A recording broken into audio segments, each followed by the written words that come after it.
Heidi Gidai, Heidi Gidai. Boker Tov, c'est ça, c'est ça, oui, c'est ça, oui. Boker Tov, Shalom Nasser Nasler, la Gdil Torah, la Dirab Tachlif Shler Hachamaim. On est aujourd'hui le vendredi 1er du mois de décembre. Ça y est, on rentre dans le mois de décembre.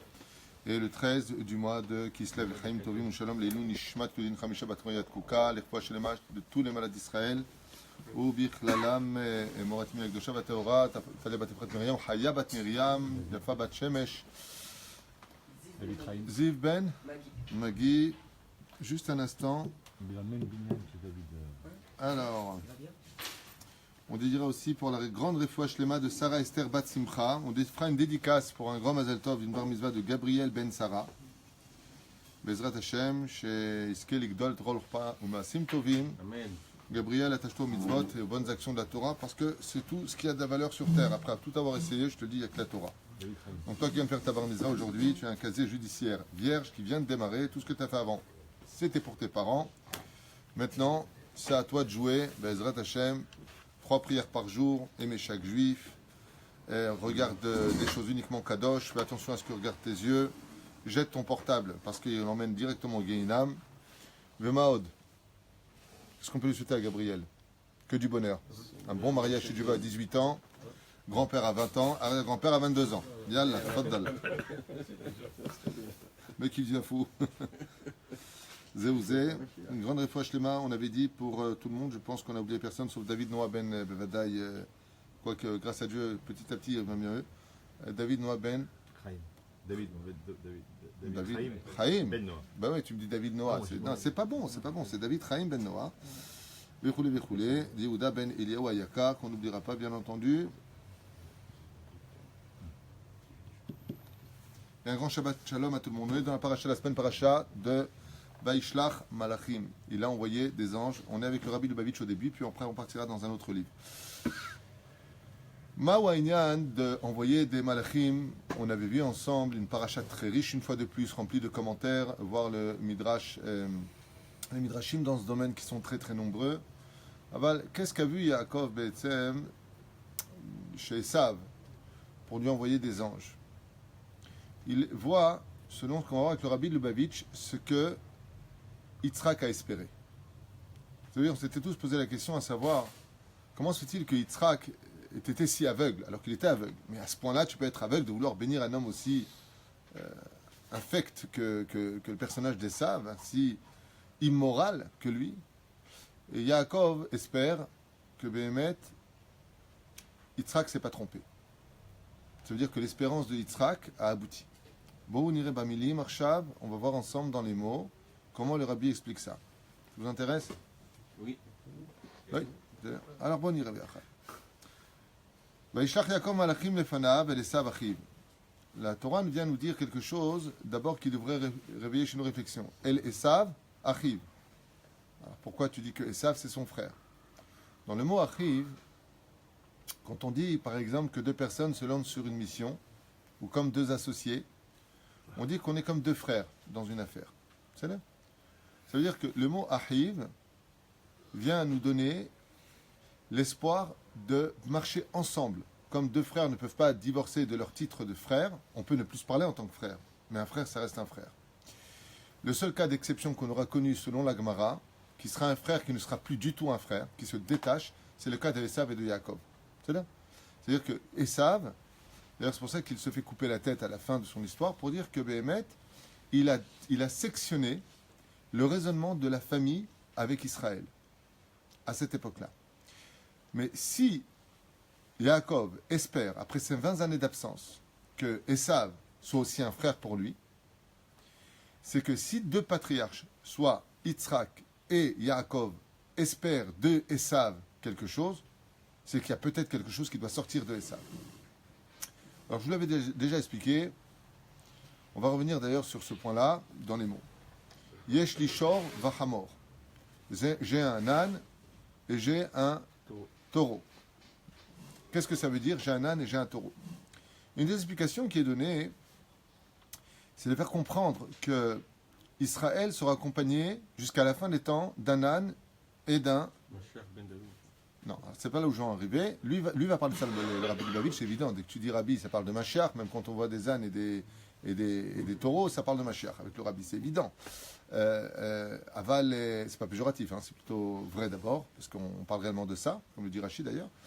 Aval, juste pour en revenir un petit peu à ce qu'on voulait dire, c'est qu'il y a un travail à faire pour les nations du monde.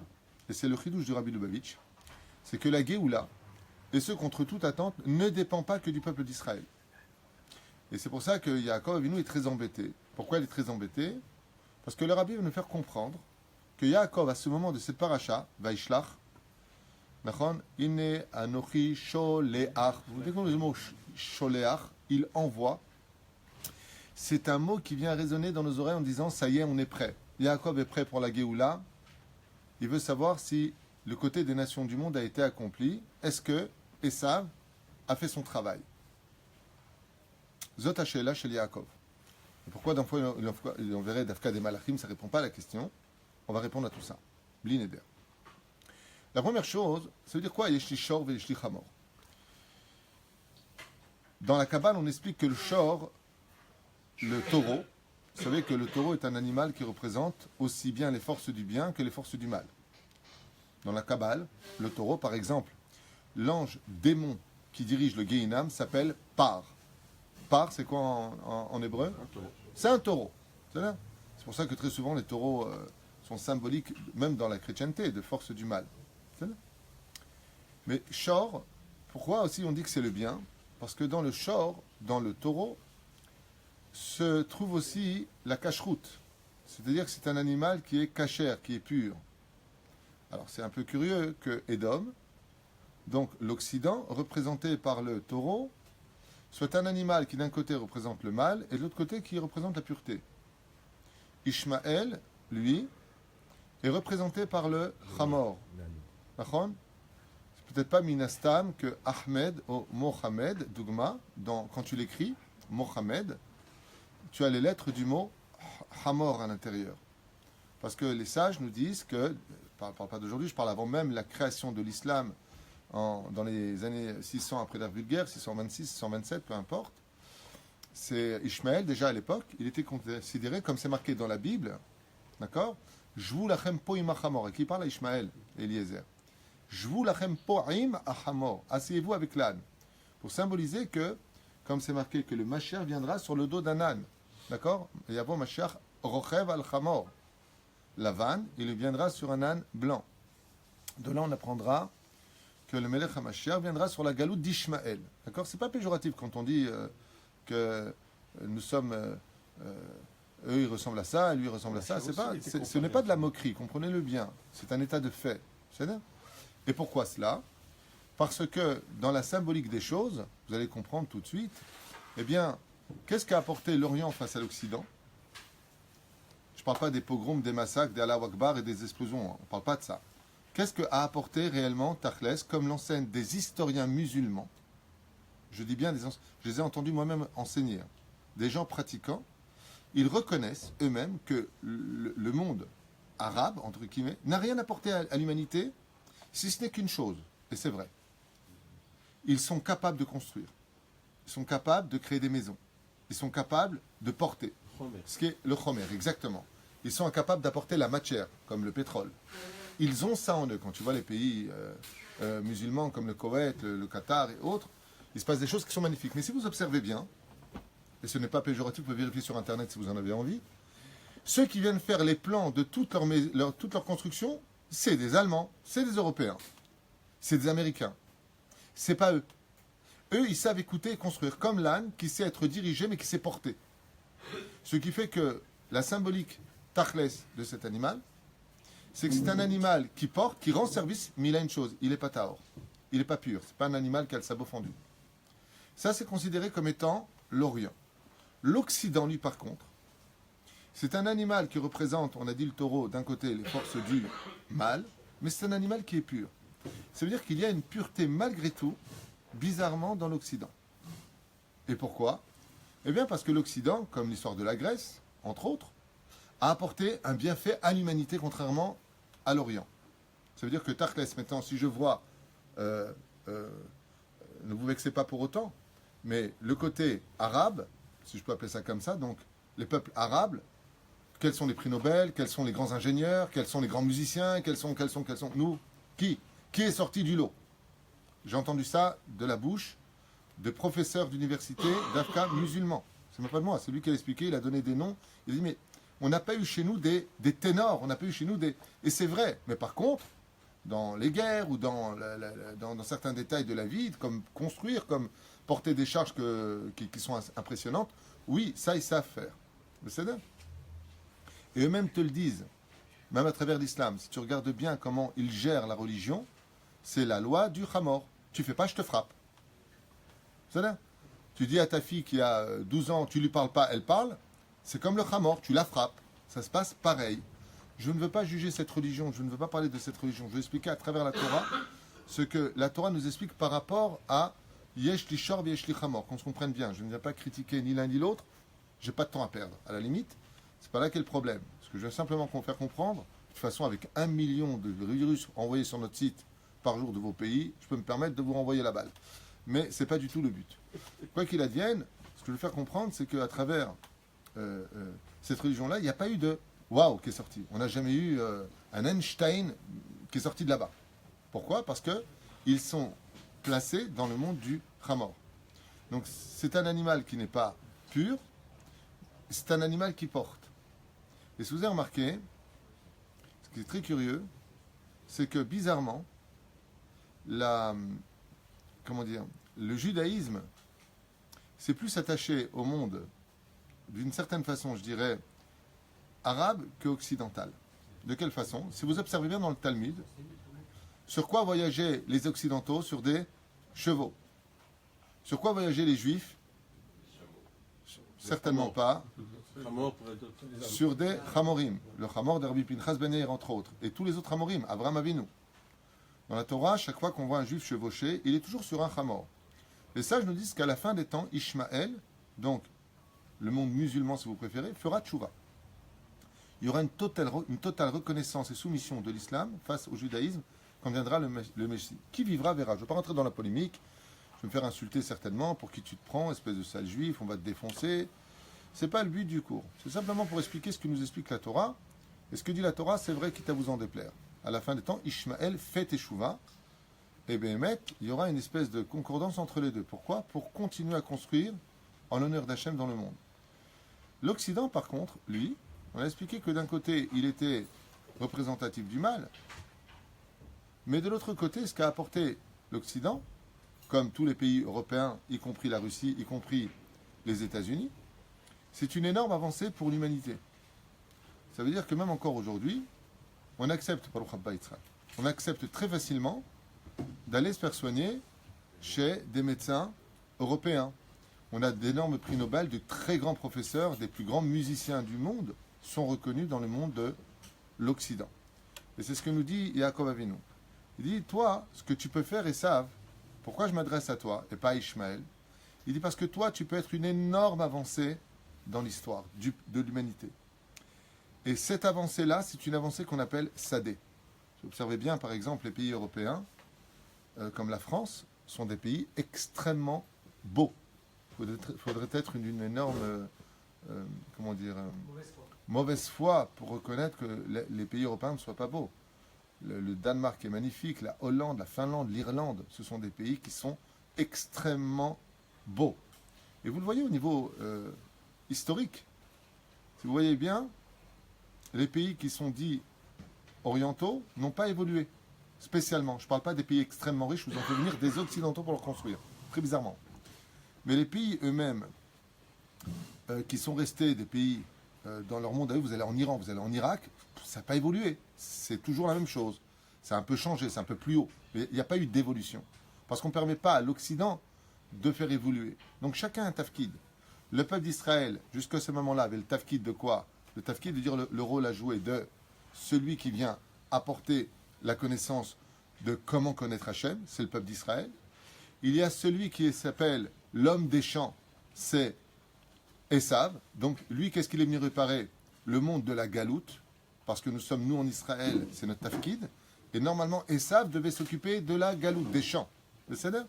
Et Ishmaël, lui, avait pour rôle de construire. Alors, on va voir ça maintenant ensemble. Yesh li shor, yesh li chamor. Ces rôles-là ne vont pas s'accomplir par eux. Donc il faudra 2 personnes pour les remplacer, Macher ben David et Macher ben Yosef. Donc le chamor deviendra le Macher ben Yosef, Yosef et Tzadik, et le shor deviendra Yehuda, David Amelech. Et l'enfour Non. יוסף השור וחמור בן דוד, חמור זה... לא. לפי מה שאני זוכר, לא. יכול להיות שכן, לא זוכר, ככה אני זוכר. Babylison, d'accord, il a raison. C'est short.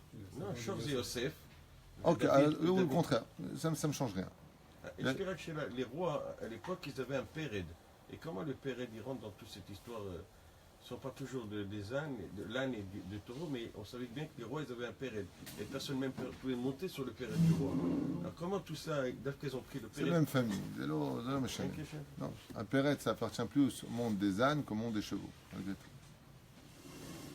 אומר ככה, וישלח יעקב מלאכים לפניו אל עשיו אחיו, מפרש רש"י, שיעקב שלח מלאכים ממש, כלומר, אין הכוונה למלאכים, במובן השליחים.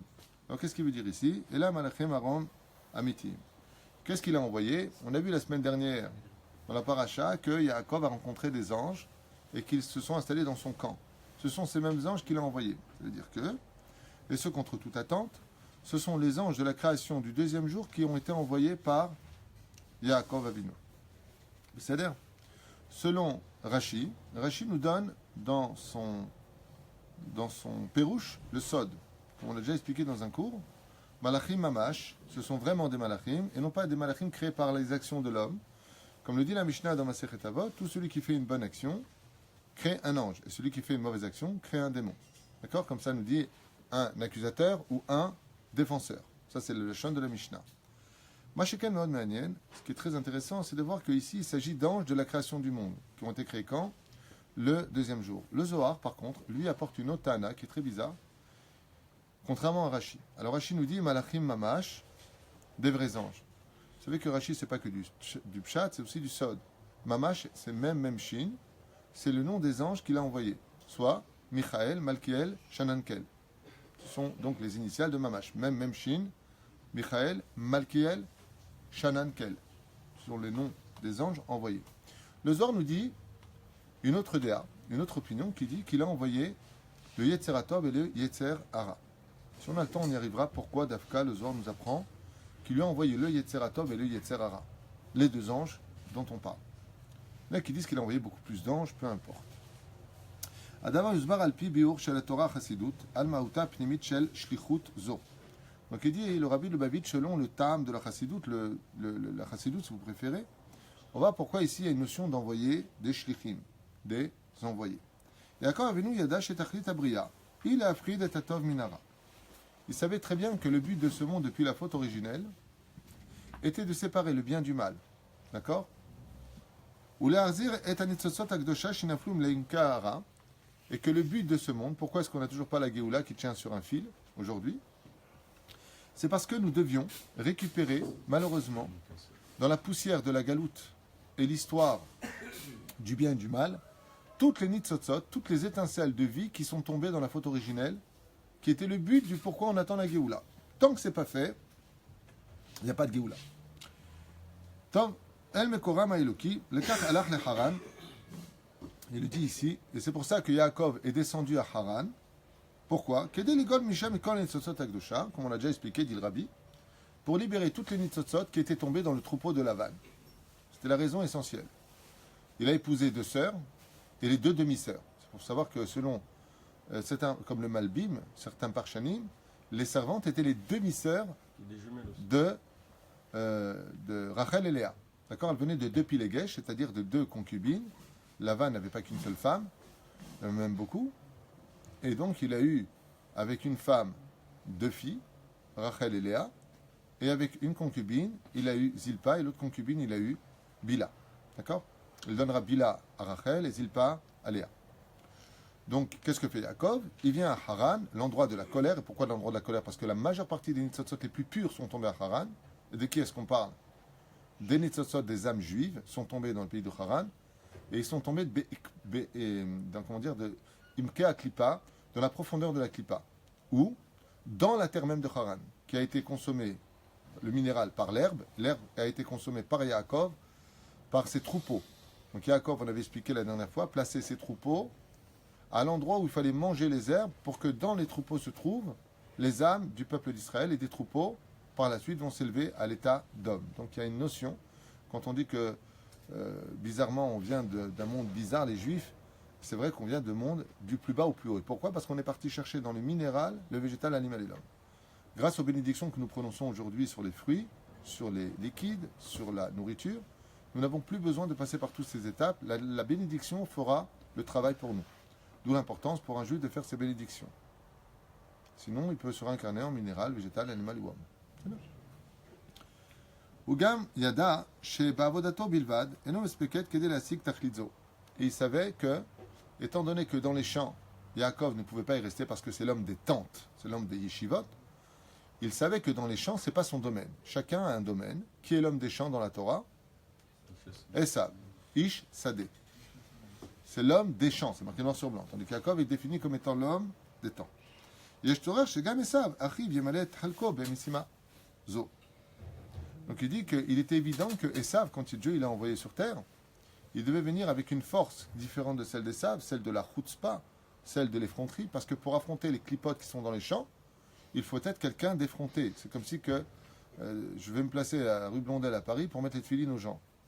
Il faut être effronté pour faire une chose pareille. Là-bas, il y avait des boutiques juifs à l'époque. Ouais. Le mec, il vient, il place là-bas les tefilines. C'est extrêmement risqué. Esav avait en lui la force de pouvoir résister à l'impureté de ce monde et d'être quelqu'un qui arrange le monde de l'impureté. Ish Sadeh, Miatzeg Orot Ailyonim. Donc, comme dit le rabbi par rapport au Soda Hashmal, car Esav pouvait représenter les lumières élevées, les lumières d'en haut. Le Yotar Shenaflu Sadeh, Shitachlit Ish Egam, Uitbarach, Veitatakem, Bezrat Hashem Gam Kaasher Olam Kulo. לא רק היהודים, אלא גם בני עשיו הגויים, יגיעו לשלמותם, תבוא הגאולה. Et là, il dit le Rabbi Lubavitch que c'est dommage que les goïms n'aient pas compris, les nations du monde, n'aient pas compris qu'ils ont un rôle hyper important à jouer dans le respect des 7 lois de Noé, c'est bien, d'arrêter la Vodazara, de la haine des uns et des autres, véchoulé, et que Béhémet, s'ils avaient eu des demandes avec les sages d'Israël à savoir comment Béhémet s'arrangeait, comment faire venir la Géoula, eh bien, depuis très longtemps, nous dit le Rabbi Lubavitch, à cette époque-là de la Parashat Vaishlach, si Esav avait fait son travail, Aïta Géoula miadit. C'était tout de suite la Géoula. Après, c'est une question très intéressante. On a dit, mais pourquoi les anges, ils les ont envoyés ? Au niveau éducatif, on ne voit pas des hommes rencontrer le Satan. J'ai peur qu'eux-mêmes deviennent le Satan. Donc on voit des anges qui n'ont pas d'influence, qui ne sont pas influencés. Mais le Rabbi nous apprend quelque chose d'incroyable. Il dit, sache qu'il y a 3 créatures, si vous préférez, qui attendent la Géoula, qui ont besoin de la Géoula. Les premiers qui ont besoin de la Géoula, c'est le peuple d'Israël, les nations du monde et les anges. C'est un chidouche. Il dit pourquoi Vaishlach Malachim ? Mamash, des vrais Malachim de la création. Il dit parce que les Malachim, depuis qu'il y a eu la faute originelle, eux aussi ont perdu un peu leur degré, leur niveau. Comme il dit ici, laisse-moi chanter, j'attendais que tu deviennes Israël pour pouvoir aller chanter. Jusqu'à aujourd'hui, la création du monde. Il dit oui, à cause de la faute originelle, jusqu'à ce que toi, tu sois devenu celui qui prend tous les rôles, parce qu'il faut savoir qu'à la fin des temps, en fin de compte, c'est Israël qui prendra le rôle du constructeur et de l'homme de l'étude, donc de l'homme de l'étude et du constructeur. Et là, par contre, si on observe un petit peu les prix Nobel, les inventions incroyables, incommensurables, on emporte la main très haut. Le peuple d'Israël est un peuple qui a fait énormément évoluer l'histoire du monde, aussi bien spirituellement, puisqu'il y a eu des dérivés de notre Torah, la chrétienté qui est sortie, les sectes qui sont sorties les unes après les autres, même l'islam d'une certaine façon. Donc c'est venu beaucoup plus tard par rapport au judaïsme. Donc non seulement sur le domaine spirituel, le monothéisme a apporté un bienfait à l'humanité, mais de qui plus est, c'est là où ça va très très loin, c'est que même dans le monde de la musique, des professeurs, des physiciens, des astrophysiciens, dans la médecine, dans tous les domaines, les juifs sont en première ligne. C'est incroyable. Quand tu vois les noms, c'est incroyable. Les acteurs, les plus grandes sociétés du monde, tu vois à la tête des sociétés, c'est des juifs. Quand une fois j'étais comme ça à Los Angeles, je voyais des boutiques et des boutiques et des boutiques et des boutiques, et puis pareil à New York. Et les amis qui étaient avec moi m'ont dit, mais tu sais qu'à Kippour, tout est fermé ici. Pourtant, tu voyais des Pakistanais dedans, tu voyais des Américains dedans, tu voyais des gens de couleur à l'intérieur, peu importe. Alors vient Kippour, et tu te rends compte que, en fin de compte, ça appartient à des juifs. C'est incroyable. On est si peu sur Terre. Même pas 11 millions. 12 millions, allez. 15 millions avec les assimilés et ceux qui ne sont pas vraiment juifs. Et de quoi est-ce qu'on parle? 15 millions d'individus sur Terre. C'est incroyable. Mais le judaïsme a apporté aussi bien sur le domaine scientifique, sur le domaine médical, sur le domaine de tout ce que tu veux sur Terre, et les inventions. Il faut savoir que Israël est le pays qui sort le plus d'inventions au monde par mois et par année. Roublard. De quoi? Roublard. C'est quoi? Roublard. Mamzerin, kilo. Quel rapport? C'est des roublards, quoi. C'est des moulachim, ils me disent, mais. Je Non. n'ai pas compris la question. L'homme est chané. Il a- Chachamim, c'est ça que vous voulez dire. Des... Un roublard, ça ne veut pas dire chachamim, hein, si je peux me permettre. C'est Un des roublard, c'est un moulachim, arnaqueur, c'est- hein, si tu veux. Non. Non, il ne voulait pas dire ça. Tu vas. Michael, tu n'as pas dit un mot depuis tout à l'heure. Le seul mot que tu dis, c'est une gourde. Il a été corrigé. C'est pas Am Israël, Kiddushin. Quelqu'un de roublard, ce que tu saches en français, c'est quelqu'un qui cherche à arnaquer l'autre par le vice. Hein? Il a changé. Il a fait tchouva. Casse-Coudin, il ne sait pas parler très bien français. C'est un Israélien. C'est un Israélien, c'est un Israélien. Et toi, pour toi, un intelligent, c'est un mec qui roule les autres. Eh ben, dis donc. Top, on connaît avec le rabbi quand même, c'est important. Après 20 années là-bas, quand il a fini son travail, et Dieu lui a dit maintenant tu peux partir. Pourquoi il lui dit maintenant tu peux partir et pas avant? Parce qu'il venait de finir son travail. Il dit le rabbi, il était prêt lui à vivre la Géoula.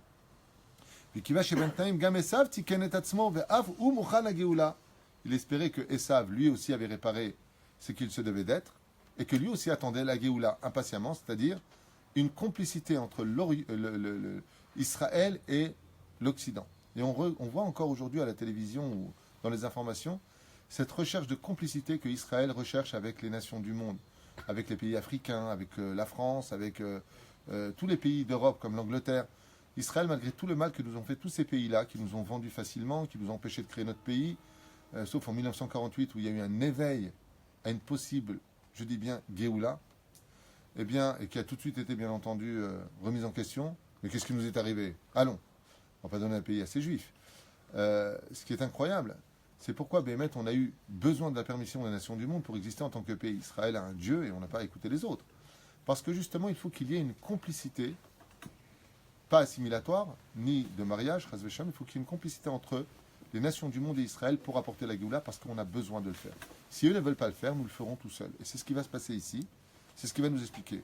הדבר שגם נרמז במילים, ויהי לי חמור, הנה voilà, שור וחמור, ביקש, אומרים חז"ל, חמור זה מלך המשיח, שנאמר, אני רוכב על חמור, alors apparemment le חמור c'est המשיח בן דוד, שליחות כל הנאה, הגאולה שהיא תכלית כל הבריאה, שלח יעקב השליחים המכובדים ביותר, מלאכי שמיים, שלא זו הייתה בלבד, תלכה גביהם.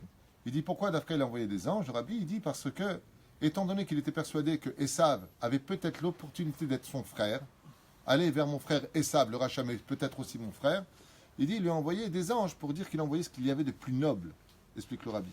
Pas des hommes, mais regarde Esav, ce que je t'envoie des anges. Pérouche Adavar, le salaire du monde d'en haut, qui est le monde des anges. Et là, les faire srout, gedola beyoter, mekevan, she'af, em etzapim, lemechem, le geoula. Pour faire comprendre à Esav que même le monde d'en haut attend la Géoula. Les anges attendent la Géoula. Ils ont besoin de la Géoula. Les anges sont venus et ont dit qu'est-ce qu'ils ont fait les anges quand ils sont partis voir Esav? Ils lui ont dit voilà, ton frère a fait son travail. Étudier la Torah, réparer le monde d'en bas, fais les bénédictions. C'est là. Il a tout préparé. Il a tout fait. Toi, tu es prêt? Et qu'est-ce qu'il lui a dit? Je viens en guerre contre mon frère. Mashma Mikan, que non seulement il ne commence pas son travail, mais qu'il va perdre son temps à faire la guerre à Israël pour ne pas qu'Israël réussisse sa mission. Hein? Il veut détruire le travail qui a été fait, exactement. Il veut donc venir et détruire ce travail-là.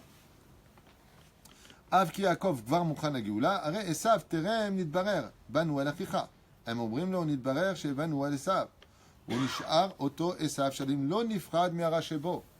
là, les anges apprennent quelque chose de dur. Il dit, comment tu veux que Esav puisse commencer à faire son travail, alors que lui-même ne s'est pas séparé du mal qui est en lui, c'est-à-dire, de cette loi à respecter Bessachakol. Il font encore Avodazara, ils se plient devant des croix, ils font Matam aussi.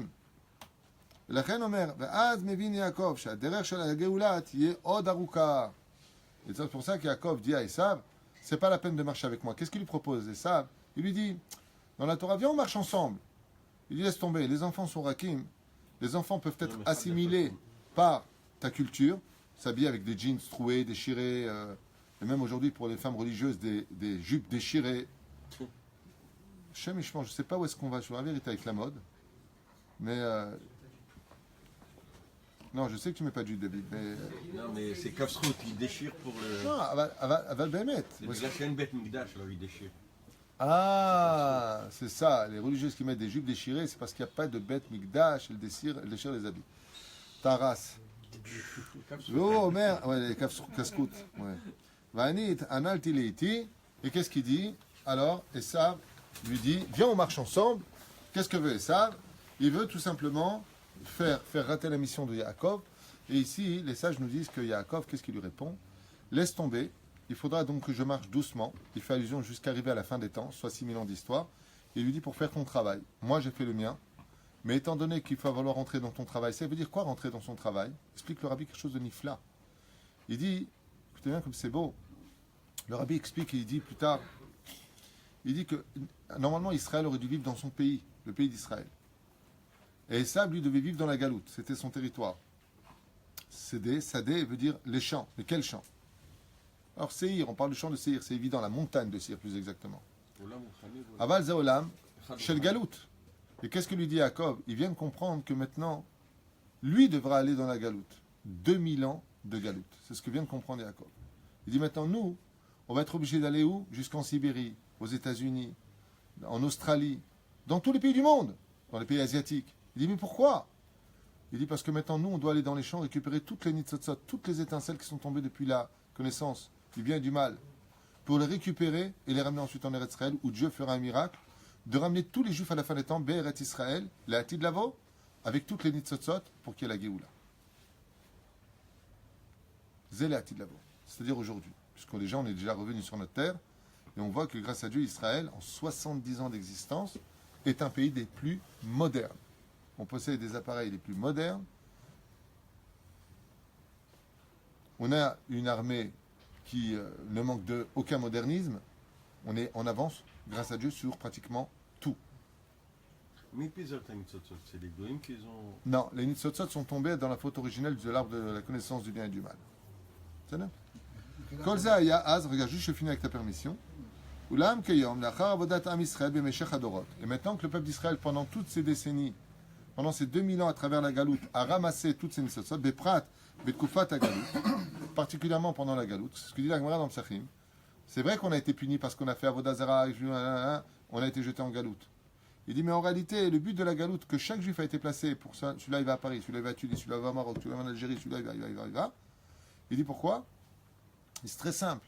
Par exemple, est-ce qu'on peut aller en Algérie aujourd'hui? Non. Pourquoi Hachem il a fait en sorte que là-bas, les Algériens ne veulent pas des Juifs même à l'aéroport? Ce qui n'est pas le cas du Maroc ou de la Tunisie. Pourquoi? Alors, il y a eu beaucoup de Juifs en Algérie malgré tout. Parce qu'on a fini le travail. Ça veut dire que si tu vois qu'une porte se ferme, comme en Iran, c'est qu'on n'a rien à faire là-bas. C'est-à-dire, si tu vas là-bas, tu perds du temps. Mais si un Juif retourne dans un pays où encore il y a une possibilité, c'est que malgré tout, Hachem, il dit que toi, tu n'as pas fini un tafkid. C'est aussi le cas pour lesquels, des fois, malheureusement, il y a des Juifs qui redescendent d'Israël. Même si, comme dit Rabbi Nathan, si les Juifs connaissaient la vraie valeur de vivre en Israël, aucune épreuve au monde ne les ferait descendre d'Israël. Aucune. Mais si un Juif, malgré tout, est redescendu pour des problèmes de Parnassa ou autre, ce qui est permis à Al-Pi Halacha, c'est que quelque part, il a encore un travail à faire à Al-Pisod. Alors tu vas me dire, la terre elle a vomi, elle n'a pas vomi, je ne rentre pas dans ces détails, mais que s'il est encore là-bas, c'est qu'il n'a pas fini son tafkid. Une personne à Paris qui m'a dit pareil, elle m'a dit, moi j'aimerais bien monter en Israël, mais j'attends un petit peu. Je lui dis, apparemment, tu n'as pas fini ton tafkid. Tu as encore des choses à ramasser. Mais sois Shomer Shabbat, parce que si tu t'assimiles, tu rentres dans le jeu de Esav. N'oublie pas que Esav peut être un frère et peut être un ennemi. Et si vous regardez bien la conduite des nations du monde, que ce soit sous la tenue d'Obama ou de tous les présidents comme Bush qui les ont précédés, ouais, Pam comme un frère, Pam comme un ennemi. Pam comme un frère, Pam comme un ennemi. C'est-à-dire qu'il y a une volonté à cela. Il y a une volonté à cela. Vous êtes en train de dire que Esav aurait pu sortir des Nitzotzot d'Égypte alors? Absolument. Esav aurait pu sortir les Nitzotzot, écoute bien grand tes oreilles, de l'Égypte, de la Babylonie, de la Perse, de la Grèce et de son propre pays. Absolument. Et la preuve en est, il y a un homme de l'Occident qui va le faire. Il y a un homme. Et cet homme de l'Occident qui va le faire aura son associé du peuple d'Israël. Je vais expliquer clairement.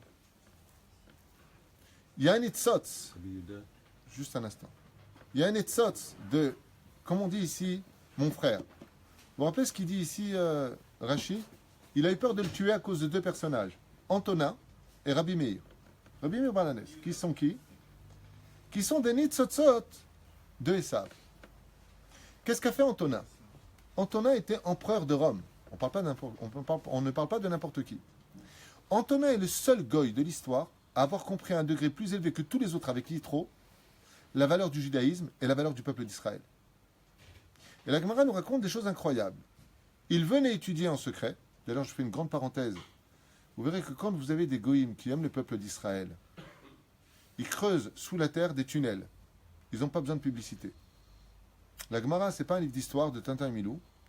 La Gemara vient te dire comment tu peux reconnaître un goy qui est un vrai ami du peuple d'Israël. C'est les derniers à se montrer à la télévision. C'est les derniers à se montrer dans la pub. Quand tu vois un goy qui tient à faire de la pub pour son amitié pour Israël, c'est ou un fou, parce qu'il va se faire déchirer par ceux de son peuple ou ceux qui l'accompagnent, ou un missionnaire. Parce que dans la Torah, Antonin, qui est empereur de Rome, il a tout le monde sous ses pieds. Il sait que quand tu veux aimer le peuple d'Israël, mieux vaut te faire discret. Il creuse des tunnels. Il creuse des tunnels. Il passe sous terre. Il ne se met pas sur terre. Donc méfiez-vous un petit peu la Torah quand elle vient te dire ce qu'a fait Antonin pour montrer son amitié au peuple d'Israël. C'est qu'il n'a pas besoin de se montrer, de faire de la pub pour dire hé les mecs, vous savez, moi j'adore les juifs. Vous les juifs, vous avez raison. Battez-vous, c'est votre terre. Qu'est-ce que tu veux chez nous, toi? C'est quoi ton truc? Si tu le penses tellement beau, viens à l'armée t'entraîner. Viens agir. Ne viens pas dire pour dire on sait ce qu'on a à dire. De montrer quoi? Vous savez ce que ça provoque, ce genre de choses? Ça provoque la mort du peuple d'Israël. Je veux dire comment? Ce que je vous dis, je l'ai entendu malheureusement et que Dieu nous pardonne. Tu vois, regarde celui-là. Il n'est pas mieux qu'un juif. Voilà ce que disent les imbéciles de l'esprit. Voilà ce que ça provoque. Du mot Shemra sur le peuple d'Israël et des louanges à quelqu'un qui est un missionnaire. L'autre il pêche. C'est pas idiot de faire une chose pareille? Ils montent des vidéos comme ça. Ouais, les juifs, vous les juifs, j'adore les juifs, vous êtes des juifs, c'est votre terre. Battez-vous, vous êtes en légitime défense. Et t'as l'autre abruti qui comprend rien à sa vie, qui est comme ça, regarde. Dis-moi, c'est pas mieux celui-là, regarde. Regarde, c'est un goy, regarde. Regarde comment il parle mieux que nous. Mieux que les juifs. Celui qui dit une phrase pareille, En lo halek l'olam haba. Atzam aussi shemral kol klal Israël. Faites très attention. Antonin. Même Rabbi Yehuda Anassi n'avait pas le droit de dévoiler à aucun de ses élèves que Antonin venait étudier la Torah chez lui. Et qu'est-ce que faisait Antonin? Takshivu etev. Antonin venait étudier la Torah chez Rabbi Yehuda Anassi. Comment? Au pied de Rabbi Yehuda Anassi. Je vous parle de l'empereur. Quand Rabbi Yehuda Anassi lui disait « Je suis fatigué, je veux monter au lit », Antonin se mettait à quatre pattes, l'empereur de Rome, et il disait à la Torah de Rabbi Yehuda Anassi « Vod Rabbi ou Mori, allez al Gabi, laisse-moi le mérite d'être un tremplin pour toi, pour que ton repos d'étudier la Torah demain soit encore plus fort. » Et Rabbi Yehuda Anassi montait sur le dos de l'empereur de Rome pour monter sur son lit. La Chachamim le disait à la fin des temps, à la tête de tous les guérim viendra Antoninus, Antonin, empereur de Rome. C'est le seul de l'histoire à avoir compris, c'est le seul guerre de l'histoire, à avoir compris à un degré hors du commun, pas simplement d'adhérer au judaïsme, comme les convertis qui disent « Pourquoi tu es juif ?»« Je me sens juif, j'adore ce peuple, il fait beau tout le temps en Israël, j'aime bien, j'adore l'ambiance juive, le henné, et la Torah, j'adore les mitzvot, je me suis toujours senti juif. » Antonin n'avait rien de ça, il ne s'est jamais senti juif, il n'y a pas de rapport. Antonin a compris une chose, c'est qu'il avait un rôle à jouer en tant qu'empereur de Rome pour Israël. Et il a réussi à ne pas se faire assassiner par le Sénat parce qu'il écoutait les conseils de son rave. Comme ça, c'est marqué. Chaque fois qu'il avait un problème, il disait voilà, j'ai un problème tel et tel et tel. Rabbi Yehuda Anassi lui disait fais comme ça et comme ça. Il Todaravak Vodarav, il partait. Il retournait dans son tunnel, porte secrète, il allait s'asseoir sur son trône. Zaya Tafkido chez Antonin. Et c'est ce que dit Rashi.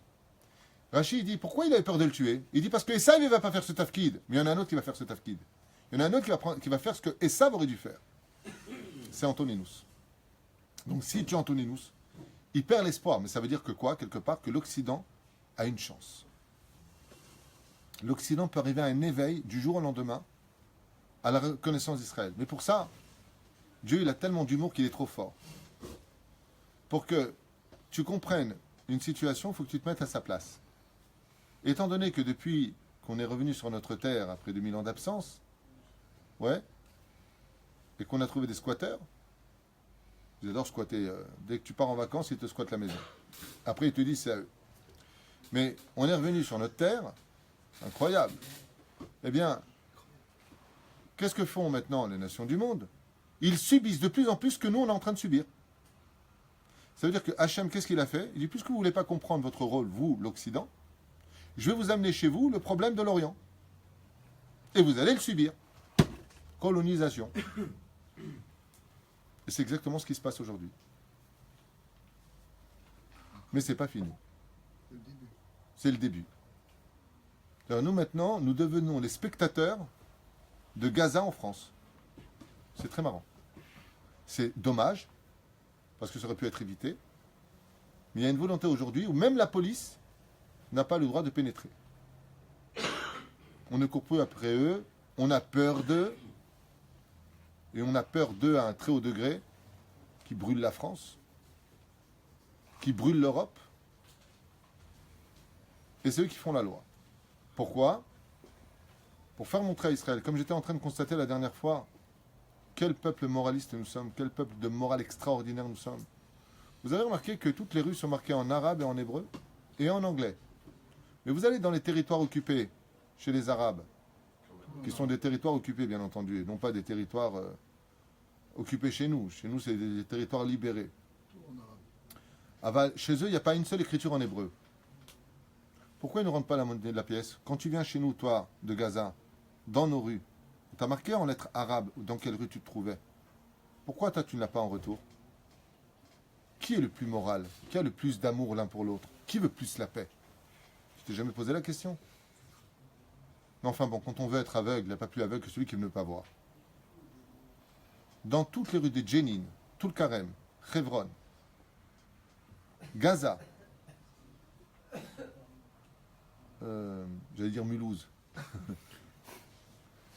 Naplouse. Naplouse. Il y a une différence. Non, il y a plus grande différence aujourd'hui entre Mulhouse et Naplouse, il y a autant de verre. Mais ce que je veux dire par là, c'est que il n'y a pas une lettre hébraïque. Une fois, je me suis perdu à Ramallah. Je suis allé à Bethel. Je me suis perdu en plein Ramallah.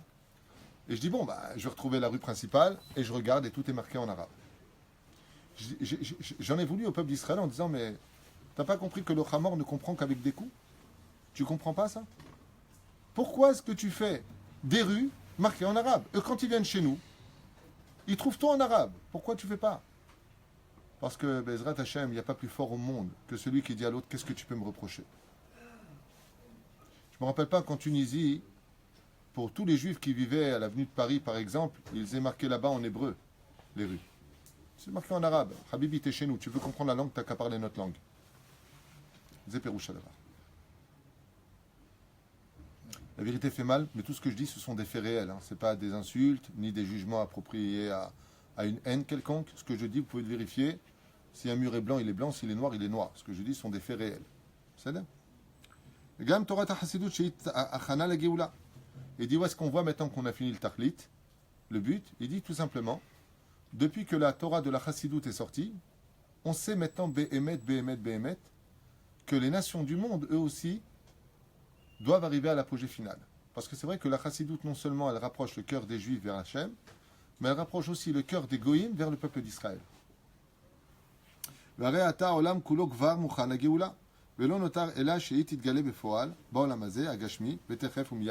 ça finit le Rabbi Lubavitch, en nous disant que la Géoula est prête, puisque aujourd'hui le peuple d'Israël revient sur sa terre, nous revenons de plus en plus sur notre terre, donc on a fini le travail de la Galoute, on voit que les événements font grandir le peuple d'Israël, on est 8 millions maintenant, Baruch Hashem, en Eretz Israël, et il explique que les nations du monde eux-mêmes sont arrivées à une espèce de ras-le-bol général, où on attend tous la Géoula, et c'est vrai que, aussi bien dans les émissions islamiques, chrétiennes et autres, tout le monde parle d'une chose aujourd'hui, c'est la guerre de Gog ou Magog, la fin des temps, la troisième guerre mondiale, comme eux ils le définissent aussi, et l'avenue du Mashiach. Alors les chrétiens attendent Jésus, les musulmans attendent Mohamed, et les juifs attendent le Melech HaMashiach, Bezrat Hashem, qui vivra verra.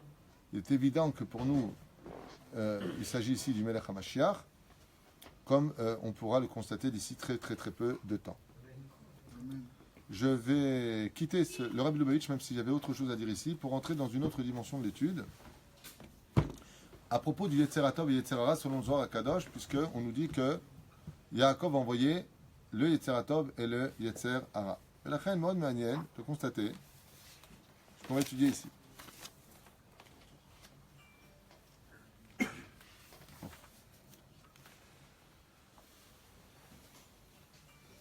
Alors il dit comme ça que Rabbi Eliezer Lipa, le fils de Rabbi Elimelech Milinsk, Levi Nosefet Ketzad la Frid et Hashem Samechmem. Alors de quoi est-ce qu'on parle? Vous allez comprendre tout de suite. Ce que vous allez entendre maintenant est extrêmement beau, très puissant et très enrichissant. On a changé de livre. Je voudrais juste m'adresser un petit peu à la notion du Zohar qui dit que c'est Yetzer Tov et Yetzer Hara qu'il a envoyé. Pourquoi Yetzer Tov et Yetzer Hara? Parce que le plus haut degré qu'un homme puisse faire, c'est de ne pas tuer son Yetzer Hara, mais de lui faire faire Teshuvah. Si on parle de Yetzer Hara, vous savez que le Yetzer Hara a plusieurs noms. Il s'appelle Kessil, il s'appelle Yetzer Hara, il s'appelle Malach HaMavet, il s'appelle Douma, il s'appelle Samechmem, il s'appelle. Il a plusieurs noms. C'est là. Là, les Zohar nous dit quel nom il a envoyé. Samakel. Donc Samechmem, Aleph, Lamed. Alors écoutez bien parce que c'est Mamash Matok Advash. Maud fait. Ketzad Lafrid et Chem Samechmem. Il explique comme ça que, en réalité, d'où est-ce que prend le Satan toutes ses forces énergétiques pour faire tomber le peuple d'Israël dans la débauche? L'immoralité et les Averot. Le Shonara, le Moti Shemra, regarder les femmes. D'où est-ce qu'il prend ça? Il dit comme ça, en réalité, les lettres de Samechmem, donc je vais dire une seule fois, Samael, Samechmem, Aleph Lamed, en réalité devraient se lire en deux fois. Samechmem et Kel. El, Lamed, Aleph, sont les lettres d'Hachem de la miséricorde. C'est-à-dire que, quand on sait provoquer la miséricorde d'Hachem, on sera capable de séparer Samechmem de Aleph Lamed, donc de El. Comme tu viens de le dire, El Malé Rahamim, toi, Dieu qui est rempli de miséricorde. Alors écoutez bien, d'avoir pelé plein. Je vous dis comme ça, je vais essayer d'aller vite. Les forces du mal puisent leur force à eux des forces du bien, de la Gdusha d'Israël. Ça veut dire que, dans le concret, ça veut dire quoi? Imaginez que je sois un homme qui d'un côté fasse, pas moi, Chaz Shalom, Zera Levatala, qui est la véra la plus grave de toute la véra de la Torah, et d'autre côté, je fais ma prière. Et j'étudie la Torah. Je ne compte pas arrêter, va dire la personne, Zera Levatala. Il faut savoir que tout le Yetzer Hara de Zera Levatala va se nourrir de toute l'étude que tu vas faire. C'est ce que dit le Zohar. Sa mère même se nourrit de Aleph Lamed. Quand est-ce que j'arrête maintenant si la personne, parce que les gens qui vont contre ça, alors j'arrête toutes les mitzvahs dans ce cas-là, puisque je nourris mon Yetzer Hara. Il faut vraiment être bête pour penser une chose pareille, ou alors il faut être logique. Deux cas de figure, je vais expliquer tout de suite. Pas du tout. Tu te dois d'arrêter quoi que tu fasses, ou pas Torah, ou mitzvot, les avérotes. Si tu dis maintenant, je vais tout faire pour arrêter les avérotes et que je continue l'étude de la Torah, il est évident que les forces du mal ne se nourriront pas de ta Torah puisque tu as pris la décision de faire tes chouvas. D'y arriver ou pas d'y arriver, ça prendra le temps que ça prendra. Dieu est patient. Mais de dire, mon judaïsme, c'est, je regarde des films, je fais Zera Levatala, je dis ce que je veux et je suis religieux, si c'est ça ta vie, alors effectivement, tu nourris constamment les forces du mal avec la Torah. Référence Kavayasha, référence Zohar HaKadosh. C'est-à-dire, si tu as pris la décision d'arrêter, mais que tu n'y arrives pas, mais tu as pris la décision d'arrêter, tes forces du bien ne nourriront pas tes forces du mal. Parce que tu as pris la décision, tu as besoin d'aide. On n'est que des hommes. Hein? Si ton ratson, c'est quoi le ratson? C'est la volonté de réussir. Mais tu n'y arrives pas, tu es tombé. Ben, tu te relèves. Tu as encore refait. Ben, tu te relèves. Ça veut dire que tu te relèves. Ne te décourage pas. Pleure le moment prévu parce que c'est vrai que c'est dommage de faire une talavera, mais retrouve le sourire parce que c'est ta tristesse qui va nourrir maintenant les forces du mal. Donc, fais tes tahanounim, pleure un bon coup et retrouve le sourire. Parce que le sourire est la seule lumière qui fait suivre, qui efface, si vous voulez, l'obscurité de la vie. Alors, regardez ce qu'il dit, Dvarim niflaim. Atuma Samech Mem, Hem, la Touma, l'impureté de Samech Mem, qui se nourrit du Aleph Lamed, Mitzad Akdusha, doit trouver son origine dans une base précise du peuple d'Israël. Laquelle? L'igrom lekar shelo ikabel et chayuto me'aot lamed Aleph. Nous, les Juifs, on doit tout faire comme a fait Yaakov. Il dit ici, le Rav, Moshe Mizrahi, pour ne pas que chas v'shalom, les forces du mal se nourrissent des forces du bien. Le Ketzad. Hem atzilim otanu mitzad yetzer hara. Le yetzer hara, quand tu continues, il dit ici dans le monde des Averot, c'est ce qu'il dit Yaakov. Im lavan garti, j'ai vécu avec le mal. Vet tariak shamarti, et j'ai gardé les 613 mitzvot de la Torah. Ça veut dire quoi? Je les ai gardés. J'ai rien donné au yetzer hara, ça veut dire. Mazim lavan garti, ce que je viens de vous expliquer, celui qui fait des Averot et qui fait des mitzvot, qui s'en tient à faire ses Averot en disant ça va, ça me saoule, je veux pas faire plus. Tu nourris tes Averot. Qu'est-ce qu'il dit Lavan, Yaakov? Im lavan garti. J'ai habité avec Lavan. Ouais. Rashi rapporte. Ah, t'as la mitzvot, ça marche au nom de la Gemara. Et j'ai gardé. Mais si j'ai gardé. Peut-être que tu les as gardés. T'es un homme de Torah. J'ai gardé, j'ai rien donné au chien qu'est le Yetzer Hara. Je ne vais pas donner un os de mes mitzvot à moi. Il ne s'est pas nourri de moi. Et si le Yetzer Hara ne se nourrit pas de toi, qu'est-ce qui devient le Yetzer Hara? Le Yetzer Hatov. Donc il a envoyé chez Esav 2 Yetzer Hatov, dont un qui était le Yetzer Hara. C'est pour ça qu'il n'y a pas une plus grande source de bénédiction que celui qui est le mal qui bénit le bien quand le mal a fait Teshuvah. Qui va appeler le peuple d'Israël Israël? Gabriel, Uriel, Raphaël, l'ange d'Esav. C'est qui? Samech Mem. Tu vois que c'est Samech Mem lui-même qui va dire non, tu n'es plus. Selon Ben Ishraï. Il y a d'autres déotes. Shivim Panim la Torah. Il dit quoi? Vous allez comprendre. D'où vient le mot Yaakov? Du mot Ekev. Et d'où vient le mot Israël? Du mot Yachar. D'où vient le mot Israël? Yachar, El. Pourquoi il l'a appelé comme ça? Il lui a dit parce que tu m'as pris mon El. Tu m'as pris Dieu. Tu m'as pris les forces du bien qui me nourrissaient et tu l'as pris sur toi, Yaakov. C'est vrai que quand le peuple d'Israël s'appelle Israël, c'est quand il a mis son Yetzer Hara en laisse. Quand il s'appelle Yaakov, qui vient du mot Ekev, quand il est en bas, le talon, qui est en bas du corps, c'est quand il a encore des Averot sur lui. Il y a d'autres Galout. Exactement.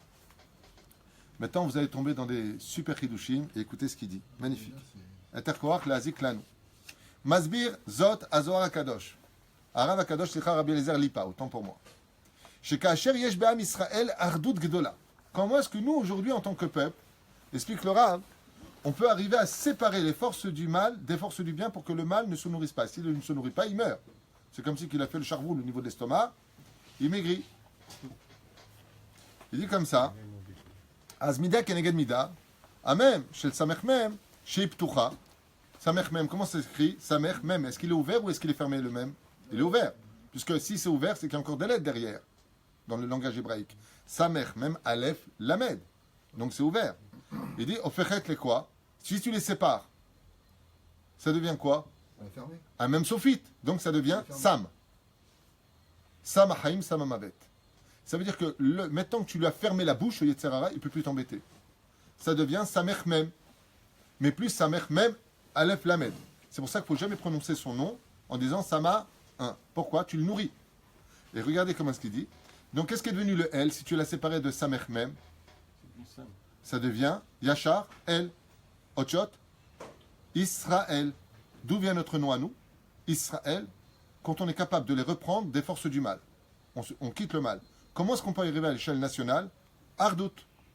Ardout apporte automatiquement la miséricorde de Dieu, qui s'appelle El Malé Rahamim.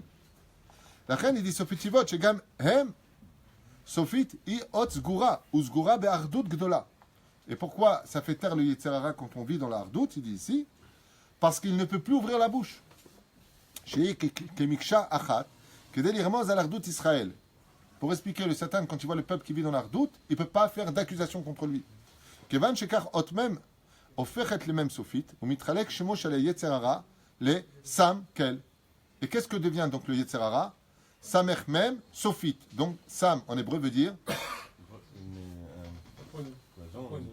Non, Sam Haïm, Sam Amavet. Donc une épice de quoi? Elle. C'est séparé. C'est plus Samech Mem Aleph Lamed, c'est plus Samakel, ça devient celui qui donne l'épice de Rahmanout. C'est pour ça que c'est l'ange de la mort qui va bénir Yaakov.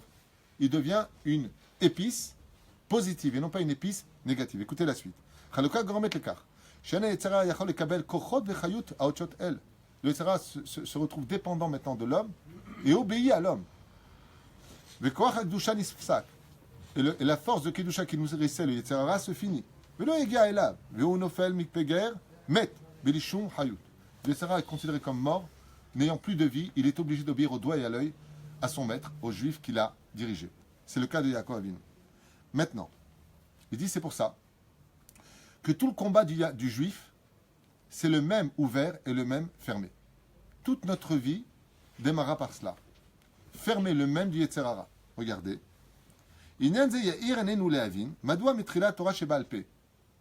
La Torah orale, dans Masechet Brachot, qui est la première Masechet, commence par quelle phrase? Matai. Me et Matai. Ça commence par la lettre même. Un même ouvert ou un même fermé? Ouvert. Ouvert. Me et Matai. Et ça finit par quel Gemara, par quel verset? Hashem Yeberchet Amo Bashalom. C'est la dernière Gemara. Bashalom, ça finit avec un même fermé. Il dit, celui qui étudie le Talmud, avec beaucoup de Yirat Shamayim, il commencera par un même ouvert. Donc si c'est même ouvert, il aura du Yetzer Hara. Mais s'il étudie la Torah dans la Hardout, s'il étudie au nom du peuple d'Israël, tu regarderas que le même final, c'est un même sophite. Shalom. Tu veux le shalom? Ouais? C'est quand tu as fermé la bouche de ton Yetzer Hara. Premier exemple qu'il donne. Deuxième exemple, Moshe Rabbeinu avec les Meraglim. Meraglim, ça commence par quelle lettre? Même. Même ouvert. Et ça finit par un même sophite. Pourquoi il a envoyé des Meraglim? Il a envoyé quoi? Il a envoyé les 12 tribus, il dit les princes, il dit Nessim. Non. Il dit Meraglim. Pourquoi? Parce qu'il espérait que la bouche du même du Yetzer Hara reviendrait fermée, même sophite. Prenons le cas de l'Égypte. Mitzraïm. Si vous observez bien, qu'est-ce qu'on est parti faire en Égypte? Récupérer les Nitzotzot. Mais pour cela, il fallait se battre contre le Yetzer Hara. Mitzraïm, ça commence par un même ouvert et ça finit par un même fermé. Qu'est-ce qui me reste au milieu? Yud, Tzadi, Resh. Yetzer. Pérouche à d'avoir, le Yetzer est ouvert. C'est à toi de l'ouvrir ou de le fermer. Si tu veux vivre dans la hardoute, tu vas fermer le même de l'Égypte et le réouvrir pour toi. C'est-à-dire que tu vas fermer la bouche du Yetzer Hara et même l'Égypte te fera teshuva. Qui a réussi à le faire? Mitzraïm, Yosef Hatzadik. On voit que le peuple d'Israël n'y arrive pas. Dieu dit Redou Mitzraïma, allez en Égypte. Il va réouvrir le même, mais parce que Hachem va l'ouvrir. C'est la lettre E après le mot Mitzraïma, Gematria Shechina. Le mot Mitzraïma des Zohar est Gematria Shechina, la même Gematria. Pour t'enseigner que la force d'Israël, justement, c'est d'arriver à fermer tous les mêmes. Le même, c'est la notion de la vie. Comme on l'a vu, les 40 jours de pluie, les 40 jours dans le Sinaï, les 40 ans dans le désert. Le mot 40 est synonyme de vie. C'est ça? ולכן זה מה שהוא מסביר. מצרים, אומר ככה, שהיצר נכנס בין האותיות מם פתוחה למם סגורה. ויצר est rentré là-bas, כדי להפריע לישראל ללמוד תורה וקדושה. Pour empêcher la racine du mot yetzer, pour empêcher le peuple d'Israël de grandir en Égypte dans la Gdusha.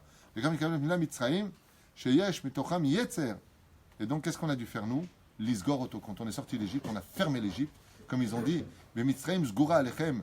L'Égypte est fermée sur vous. Quand on arrivait à Yam Souf, qu'est-ce qu'ils ont dit? Vesagar alem et ayam et amidbar. Il a fermé sur vous. De quoi est-ce qu'il parle? Il parle du même. Et qu'est-ce qu'on a répondu nous? Désolé, nous ressemblons à une naissance. Comme vous savez, le même ouvert ressemble à une femme. Il y a une tête, le vav, le corps, le ventre gonflé et la sortie d'Égypte. Quand on prononce la lettre même, c'est pareil. C'est-à-dire? En nous, Ah oui, tout à fait. Très belle réflexion du professeur ici présent, M. Lévy. Professeur Lévy, professeur de philosophie, si je ne m'abuse. C'est vrai que la lettre même, pour la prononcer en hébreu, il faut ouvrir et fermer la bouche. Incroyable. C'est vrai que quand tu le dis, tu le fais. Et c'est exactement le but. Je m'arrêterai là parce qu'il est tard. Mais les Srachamim nous disent Maasa Yaakov, quel malachim il a envoyé. Si vous observez bien, le mot malachim commence par la lettre même ouverte et finit par un même fermé. Pour t'enseigner que le but du monde, c'est de fermer la bouche à son Yetzer Hara. Ici, il explique ça par le domaine de l'Ardout à l'échelle du klal, c'est-à-dire de la nation d'Israël. Il faut absolument qu'on s'aime, qu'on se respecte, qu'on ait du kafsrout entre nous. Et à l'échelle individuelle, que Béhémet, la personne, travaille son étude de la Torah. Comme la première lettre du chasse commence par la lettre même, qui est ouverte et finit par Hachem, Vrech Tamo Bashalom, la lettre même Sophie. C'était ma question tout à l'heure. Pourquoi dans le monde entier, quand on dit le rabbi, pourtant il y en a eu des milliers de rabbis, on sait que le rabbi c'était le rabbi de New York, on parle de lui. Pourquoi quand on dit Rabbeinu, on sait que c'est Rabbi Nachman? La question c'est pourquoi quand on dit le rabbi, on sait que c'est le rabbi de Lubavitch, et quand on dit... Rabbeinu, on sait que c'est Rabbi. Non, mais tout le monde ne dit pas Rabbeinu pour Rabbi Nachman. Oui, enfin bon, Et Rabbi, on sait que c'est le Rabbi New York. Pourtant, il y en a eu des milliers. Le Rabbi, on sait que c'est. Rabbi vient du mot. D'abord, en général, on appelle Rabbi que celui qui a vécu en Israël. D'accord? Le Rabbi Lubavitch n'est pas simplement appelé Rabbi simplement pour ça, mais parce que Rabbi, c'est l'aide du mot Resh Bet Yud. Rosh Bene Israël. C'était la tête des enfants d'Israël. Et on ne peut pas dire le contraire. À mon avis, le travail qu'il a fait est un travail qui a été interplanétaire. Et il continue après son travail. Et il est un peu l'héritier, je dirais, de toute la chassidoute. Surtout basé selon le Baal Tanya. Très proche aussi de Rabbi Nachman de Breslev. C'est pour ça qu'il y a beaucoup de Lubavitch qui se trouvent aussi à Ouman. Maintenant, Rabbeinu, c'est Rabbeinu. C'est un langage que nous donnons parce qu'il le mérite. Mais pourquoi, quand on dit le Rabbi, on sait que c'est le Rabbi Lubavitch? Ma réponse, c'est qu'il a amplement mérité ce titre. Voilà. Zagoro. Zach, Guten Shabbos.